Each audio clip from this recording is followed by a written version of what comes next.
In this video, we're going to show you to install the inner tie rod end on your Nissan Versa, located on the left front side of your vehicle.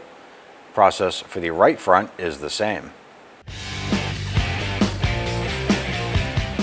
Using a pry tool, you want to go ahead and remove our hubcap here. Go between the wheel and the cap and gently pry out. Work your way around. Pop that off and set it aside. Using a 21mm socket, we're going to loosen and remove the lug nuts.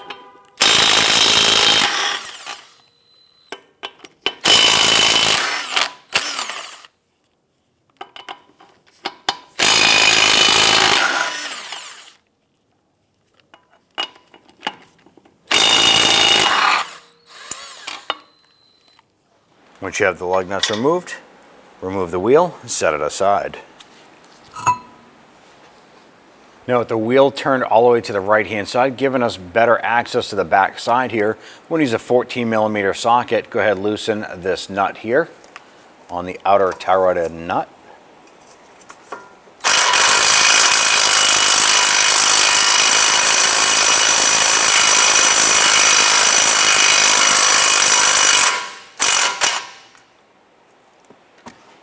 If you follow the outer tie rod in, there's going to be a nut here. This is called a jam nut.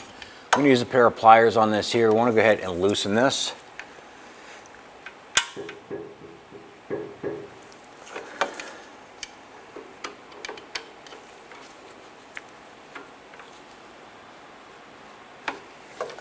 Right here on the knuckle, I want to go ahead and strike this with a hammer. We're going to go ahead and pop the outer tie rod end out. Now I want to go ahead and spin this off. You can see that this is spinning on the threads to the inner tie rod. So what we're going to do is we're going to count the amount of full rotations it takes for this to come off completely from the inner tie rod. Then we're just going to take a marker or a crayon, mark it on the inside of the wheel well liner so we remember that.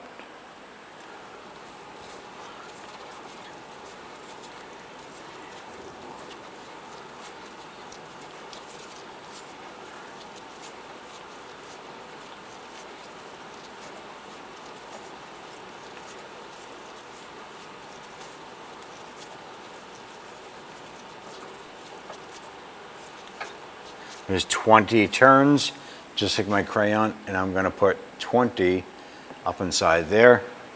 At this point, I want to go ahead, loosen and remove this jam nut. We want to spin that off completely.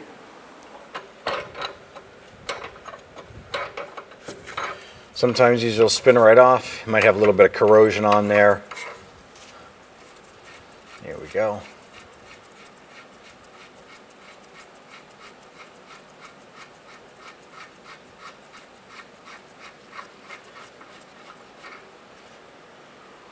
On the inner tie rod boot, there is a clamp here. I'm just going to use a pair of pliers, pinch those tabs together, remove that clamp.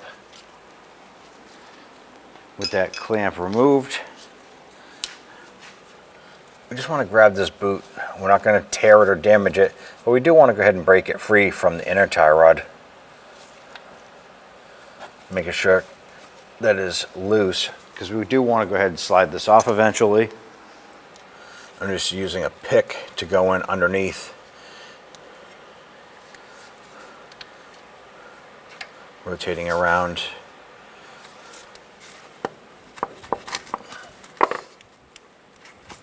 And that is now loose. Now if you follow this rubber boot back, you're going to see a little metal hoop or loop here, and that goes to a metal band securing the inside of this rubber boot to the steering rack itself. Now this is a one-time use band. We have to remove this in order to get to the inner tie rod. So we have to break that off.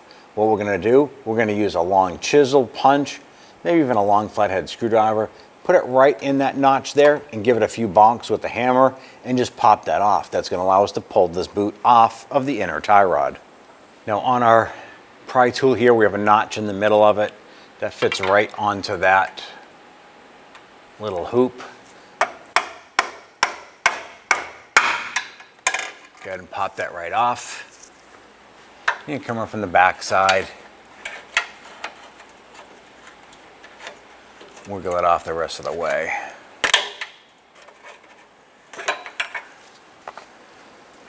Go ahead and reach up there, grab that boot, and slide it right off like so. Now you want to go ahead and inspect this boot, make sure there's no tears or anything, any separation in it, because we're going to be reusing this unit. Now at this point, we want to gain access to the inner portion of the tie rod here, so we can go ahead and unthread that off of the steering rack. I'm going to simply go to the passenger side wheel and go ahead and rotate that. You can see that come out. It's going to give us better access to that. Now we clamp down our inner tie rod tool onto the housing there. Let's go ahead and loosen this.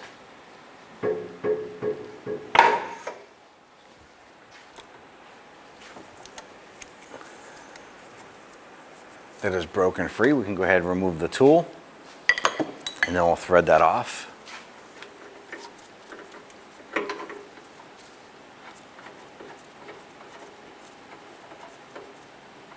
Okay, now we have our inner tie rod removed.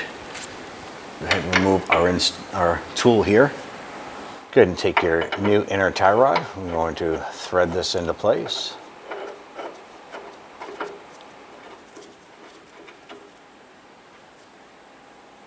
I'm going to install our installation tool. And I want to go ahead and tighten this here. I want to go ahead and make sure that this is nice and tight.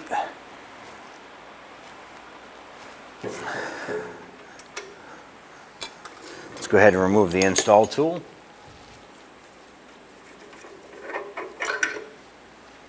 Now you're going to use the supplied little grease packet here. What we're going to do is we put some in here. We're going to continue to put it on the pivot point in here. Next thing we're going to do is we want to go ahead and start pushing this in. So we're going to work this around. We want to try and work some of that grease into that pivot joint.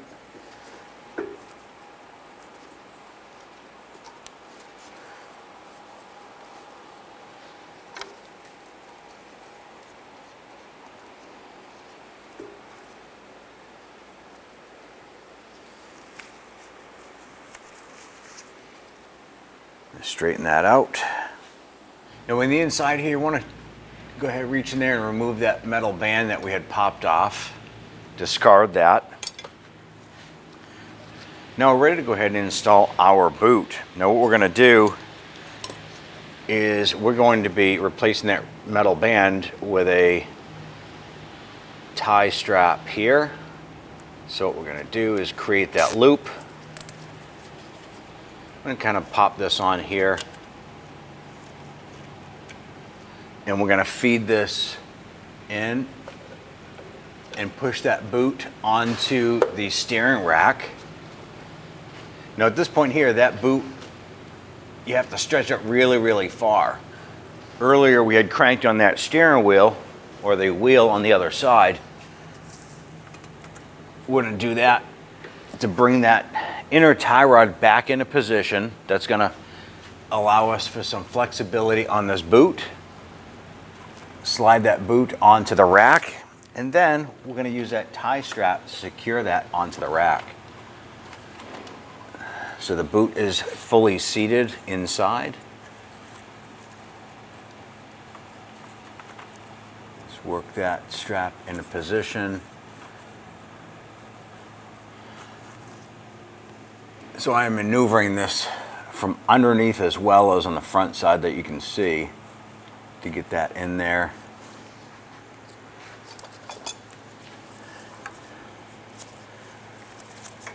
And then we'll use a pair of pliers to reach up in there to grab the little pigtail on that strap.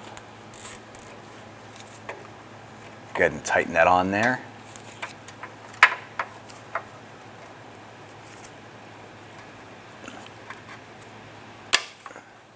And then just cut off the excess.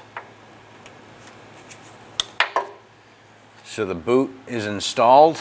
It has the tie strap anchoring it on the inside. We're going to go ahead and grab that other wheel. Rotate that back out, making it easier for us to work on the outer end. Grab your clamp here.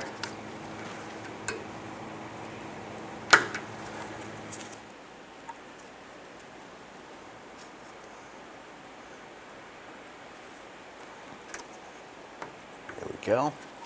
It's locked into place. Install the jam nut.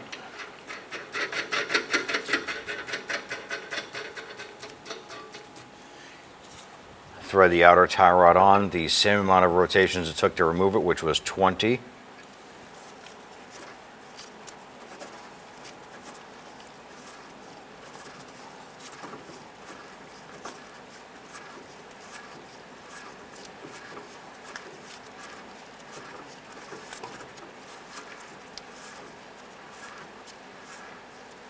I'm just going to run that jam nut down. I'm not going to tighten it, just kind of snug it into place. I'm just bumping the tie rod end into position. Now I'm going to turn the other wheel a little bit to go ahead and help that line up so I can pop that into the knuckle.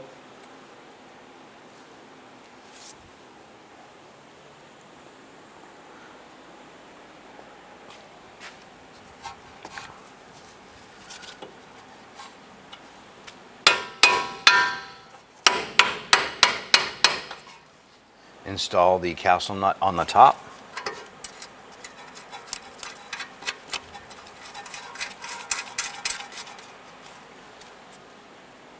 Using our 16mm socket and extension and ratchet, we want to go ahead and snug that down. Let's go ahead and torque that into position. I'm going to torque down the outer tie rod end nut to 25 foot-pounds. Once that's torqued, and take your new cotter pin. We're going to feed this through and bend the tab over to lock it into place. So we're going to push that in. Use your pliers, your cutters, whatever you have there. Now I bend over just one of those tabs. Tap it down. Use the cutters to cut off the excess.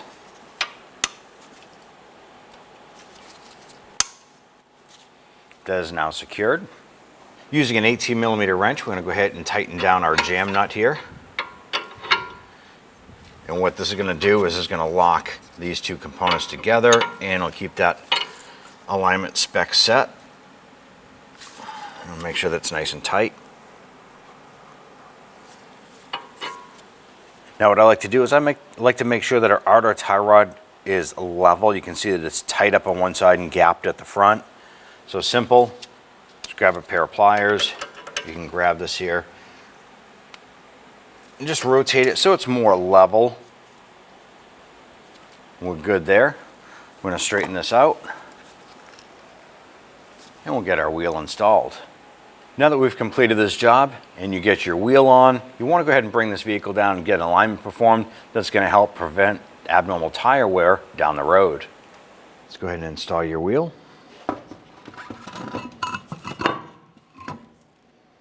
Install the lug nuts. We're going to get all four of them started by hand. Spin those on a few threads.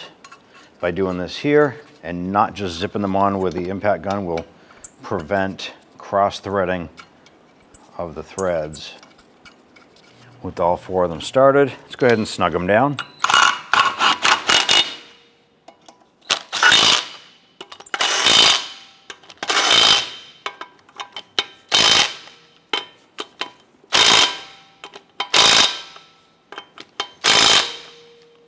Let's torque down a lug nuts to 83 foot-pounds.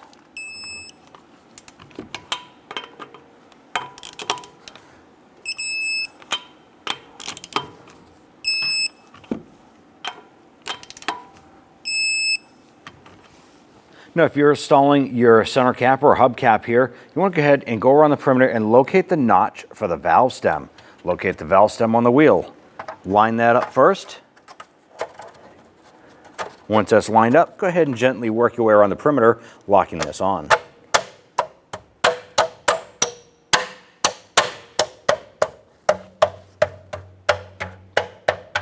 Once that's all set, you are done. When only the best will do, demand TRQ. The only company that lets you view before you do. TRQ is committed to offering the highest quality aftermarket auto parts that are engineered for peace of mind. Thanks for using and viewing with TRQ.